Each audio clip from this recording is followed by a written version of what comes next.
A few months ago, I did a video for red flags that home buyers should look for when they walk into a house. Now I want to flip things and talk about red flags that sellers should think about or be aware of before they actually, or as they list their home. The first thing is to know about the condition of your home.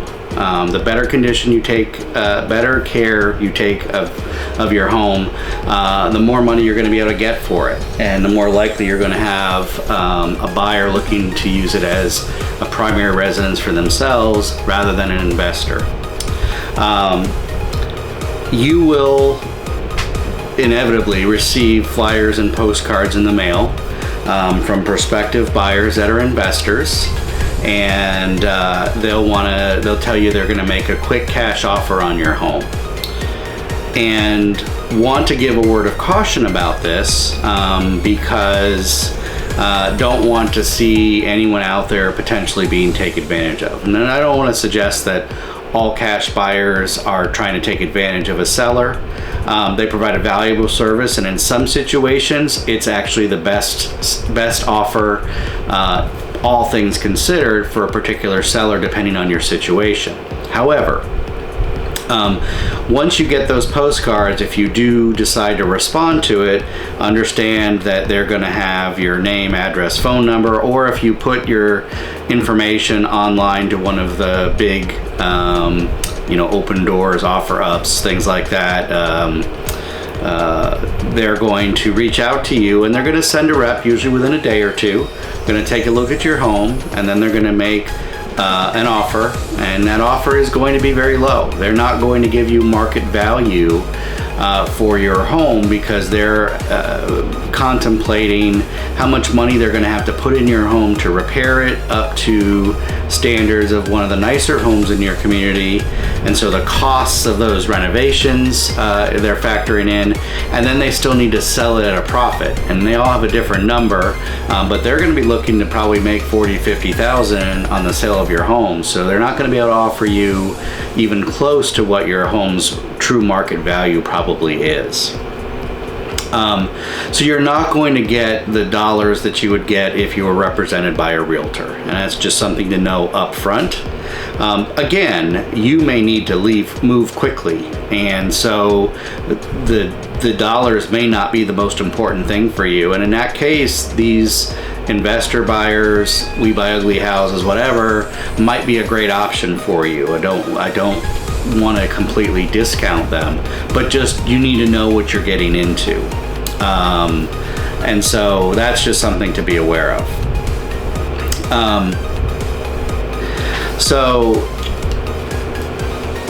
other things to be aware of is if your home is on the market, you're getting lots of walkthroughs, lots of showings, but you're getting very few offers. And in that case, that indicates to you that there's a problem.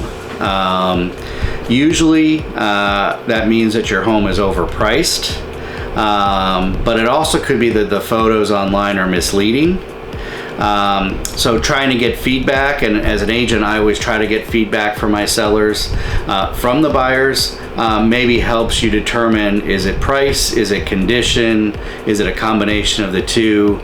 That way you can address the issue and hopefully get more offers and get your home sold so you don't get as frustrated, because getting lots of walkthroughs and no offers is definitely frustrating for home sellers, and honestly for me as a listing agent as well.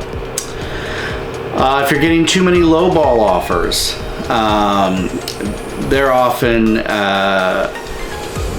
basically what's happening is that savvy buyers recognize the price is too high, and they adjust their offer accordingly. Now again, if the buyer actually has a good realtor, that realtor is going to run numbers just as I run numbers as a listing agent, and they're going to advise their buyer to put an offer in based on what they see as the market value. And they're going to take into account how long your home's been on the market, the condition of the home, what other homes in the area are selling for, those kinds of things. So some lowballers will think that you as a seller need to sell fast, and some are going to be just fishing. I get, for every home I list, I probably get 5 emails a week for somebody who's just fishing. A house might be on the market for $300 and they're offering me $160. Most of my sellers tell me up front, don't give me any verbal offers. I only want to see written offers. And fortunately, most of those lowball offers don't come in writing. They come in a text, which is not considered in writing in the state of Florida. So my sellers give me permission to just decline those outright. That's another red flag to be aware of as a seller. So if you're getting too many lowball offers, you may need to adjust the price or adjust the condition of your home. No pre-approval. Buyers don't have to be pre-approved for a mortgage in order to make an offer. But honestly, I always require that a buyer show me proof of funds or pre-approval when they submit their offer. So we include that in the offer package that we send off to the seller. If I'm representing a buyer, I always make sure I have both of those, either a pre-approval or a proof of funds. I always send that on with the offer. I think it's important as a seller that you know your buyer can actually purchase the home. If you don't have a pre-approved buyer, that piece of paper they have that says, you know, they could be approved for more than what your home is worth is not worth the paper it's written on.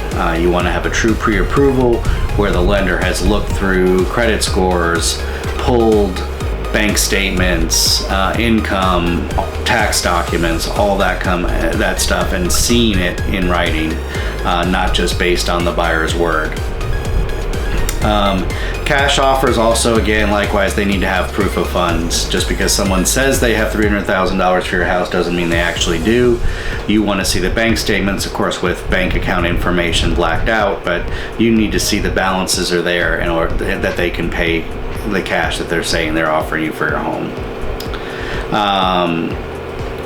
And if the other red flag is if there's no internet ID. So if you cannot verify the buyer exists in some way, either through social media or a business website, that buyer may be mysterious or trying to scam the situation. And again, if you've got a realtor, then they can help you do some internet sleuthing to try to figure out if the buyer is truly legitimate. You don't want to sell to an illegitimate buyer, that's for sure. And then finally, another red flag is you don't want to have holiday decorations still up unless you're right around a holiday.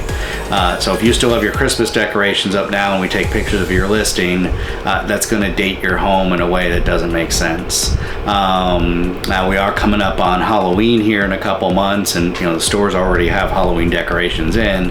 Probably don't want to decorate too early either, but decor can be okay. Just understand that for pictures, that's going to date your home as well, because if someone's online looking at your home and they see Halloween pictures up and it's December, they're going to realize your home has been on the market a long time. Even though they could see the number of days on the market, it's going to make it even more obvious that your home's been on the market longer, and that may impact the price that's offered.